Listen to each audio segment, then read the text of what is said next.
Extra. High school basketball starting to dip its feet back into the game pool. We have highlights from 4 games, including a pair of unbeatens matching up in Bellaire.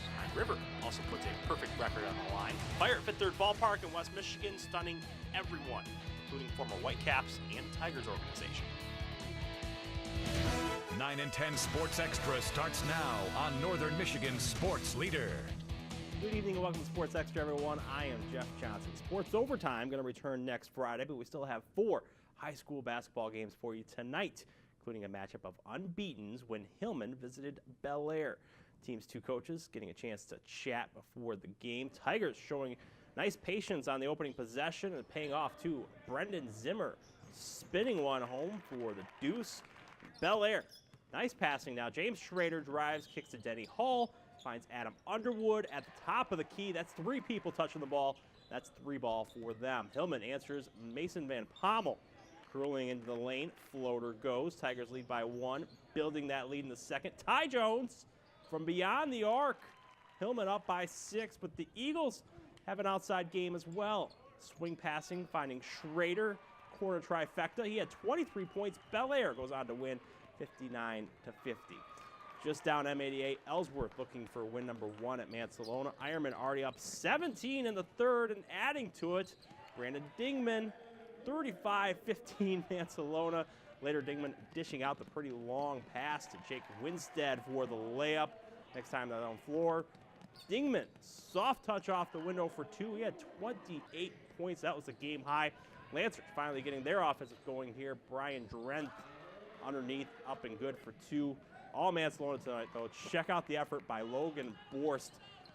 That's a pretty play. Mancelona taking it 59-31.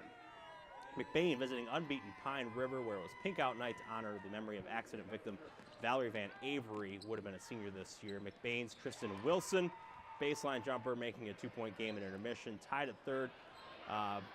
Tyler Sturks rebound and score, putting the Ramblers out in front. Then the home team getting hot. Lucas Harris, baseline J. Then Harris gonna drive, get the friendly bounce off the iron. Game tied again, so still tied when Brandon Hoagland says, enough of this tie stuff.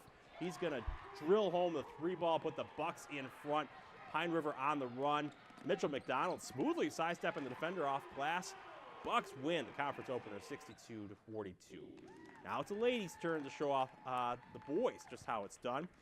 Buckley visiting Manton, non-league action. Turning it over early, Brittany Brower scooping it up, kissing it off the glass and in for the Rangers. Next trip down, Brower again. We go from just inside the 3-point line. Oh, she could have had 3. It's only going to count for 2. Off another Buckley turnover, though, this time. Allison Dunn getting her done. Rangers going to take control early in this one. It was actually 12-0 Manton when Hannah Baldinger going to finally get the Bears on the board. Finally. But obviously, Manton rolls 52-27. CMU men's hoop having a record book kind of day today against Marygrove. 127 points. Ties a school record for 1 game. And their 83-point margin of victory is a new school record. Chips were fired up tonight. Michigan basketball lost another one of its stars to injury last night. It was a win for the Wolverines at Minnesota by 3, but Glenn Robinson III left early in the second half with an ankle injury. He appeared to land on awkwardly very early in the second half when he was trying to block a shot. Did not return to the game. No word yet on how long that is going to keep him out. Second-ranked Ferris Hockey at the Mariucci Classic in Minnesota took care of RPI tonight 6-2, extending their nation-leading unbeaten streak to 16. Top-ranked Minnesota, though, falls to Colgate in the shootout, so we're not going to have a number 1 versus number 2 in the title game like we were maybe hoping. But Ferris might now have a chance to become the nation's top-ranked team next week, especially with a win versus Colgate in tomorrow's title game. 18th-ranked Lake Superior State lost a 2-goal lead to Michigan Tech, but that just allowed Austin McKay to play the role of hero and deliver the game winner. Lakers winning this one 4-3.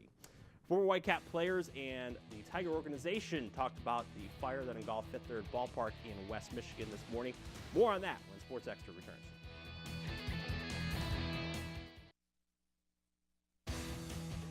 Welcome back to Sports Extra. Tough break for the Whitecaps. The fire started a little after 11 a.m. in one of the suites at Fifth Third Ballpark in Kent County.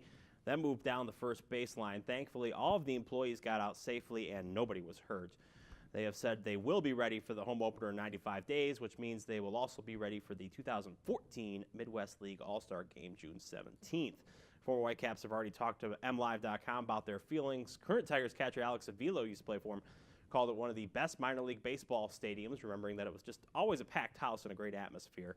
Another current Tiger, Don Kelly, said the team means a lot to the Grand Rapids area, and he hates to see stuff like this happen. Let's go to the NFL and some much, much happier news. 2 Detroit Lions named first-team All-Pro today. You can probably guess who. Wide receiver Calvin Johnson and defensive tackle Ndamukong Suh.